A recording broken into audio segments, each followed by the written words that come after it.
Hi, we're going to be creating a dashboard with Microsoft's Power BI desktop tool. This is an amazing tool and it's free and it's also really easy to use. Let's get started here. We're going to be using this file here, which you can get by clicking on the link below. And as you can see here, the second sheet gives you some instructions on what you need to do. The third sheet shows the data that we're going to be using. And on the fourth sheet here, you can see what the result should end up looking like, which is pretty impressive if we scroll down a little bit. That's pretty neat. Okay, let's look at the data here. We've got about 1,000 rows of transactions here. And in each row, we've got the date of the transaction, the salesperson responsible, the city where it occurred, the product, the category of product, and also the sales amount. Okay, and we're going to be analyzing these to see if we could see any patterns. And this dashboard that we'll be creating will be a really, really useful tool. Okay, first thing we have to do is open up the Power BI desktop tool. Okay, we'll just go down here in the search box and search for it. We'll type POW, and there it is right there. So we can just click it.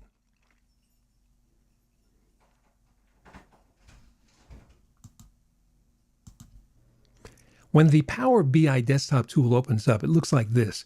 And all we need to do here is click the button over here which says Get Data. That opens up the Get Data dialog box, and all we got to do is just choose what kind of data we want. You can see there's a wide selection of different data types, but we're going to be going to a standard Excel file. So we'll just click Excel and click the Connect button down here at the bottom. And then we just have to navigate to the file, which is right here in our Documents folder. So we can just double click it.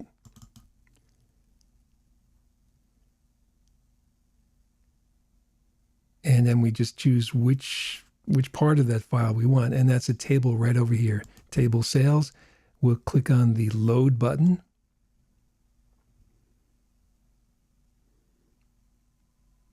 And eventually it loads up. And we're all set. Now, as you can see over on the right side, it looks a bit like a pivot table here. We have a bunch of fields, a bunch of column names from our data, and we just have to move these over into this big white space. This is where the dashboard is going to be. Okay, let's take a look at the salesperson, the salespeople, the sales for each of the salespeople. We'll just grab salesperson, drop it over here in the upper left corner. Okay, it creates a little square, and then we can take sales and drop that on the same box. And then we have a little table there, which is nice. Not too readable, but that's pretty good. But now let's turn it into something that looks better. We're going to go over here in the visualizations area and click on the clustered bar chart icon. Let's click on that. And look at that. We have a nice little clustered bar chart. Okay, pretty good. Okay, let's make this a little bit bigger here. Grab this and just drag and make it a little bigger so we can see it better. There we go. Okay, good. Okay. Now, let's take a look at the sales by month, all right? If you look over on the left side, we have a date field here, but we have a little arrow, which means we can expand that. And if we click on that arrow, you can see there's another thing here. It says data hierarchy. If we expand that, we get a bunch of different amounts of dates here, and we can just grab month and drop it right over here. And then we'll take sales and drop it on it again. And now let's check this and turn it into a line chart. We'll click on the line chart button over here.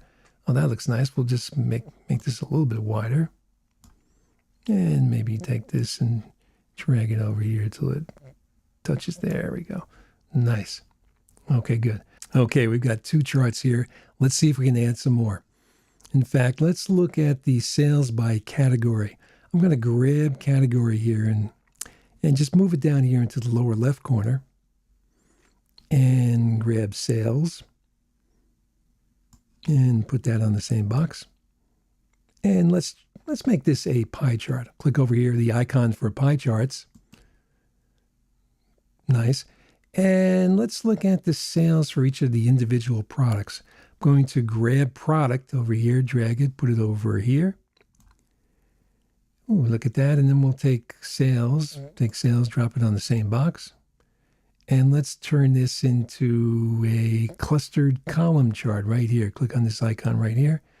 And that's pretty nice. Okay, so we've got 4 charts, which were pretty simple to create.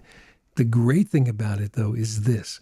Okay, I'm going to go over here and just click on the slice of the pie for deli items.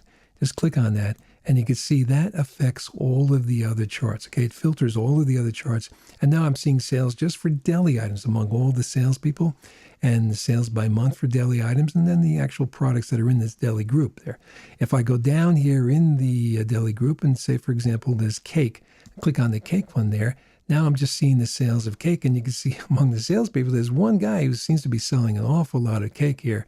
And sales seem to be real popular in March and over here in June for some reason. Okay.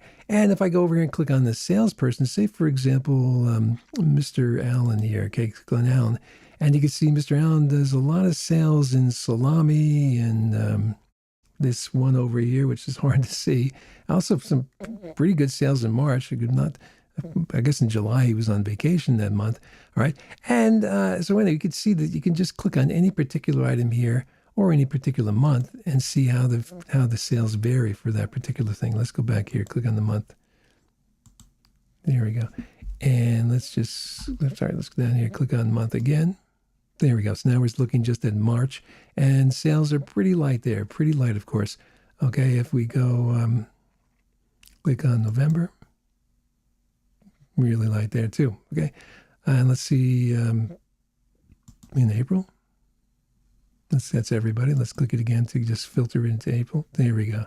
Okay, it's pretty good. So we can filter it and look at just particular parts. And what's really great is this. Okay, I'm going to take this chart here, make it a little smaller to make some room for yet another chart. I'm going to just grab it, drag it in there. That's a little too small to read, but I'll show you something else here. I'm going to take city. Okay, grab city, put it into the box that I've just created there. All right, and you can see it creates a little map and has the little location of the different cities. Now I'm going to take sales and drop sales on the same thing. And now I've got little representations of the sales by the size of the circles for each of those little cities. Okay, that's really amazing. If I click on deli now, it's going to change the size of that. And if I click on, for example, bakery items here, you can see one of those circles a lot bigger than all the others. Okay, so a really amazing tool. You can go in there and focus on particular items. And then, of course, you can see the geographic amounts of it. It's a really amazing tool. And it's for free. So take advantage of it. This is really good. And it's, again, pretty easy to use. Okay, so have fun with this.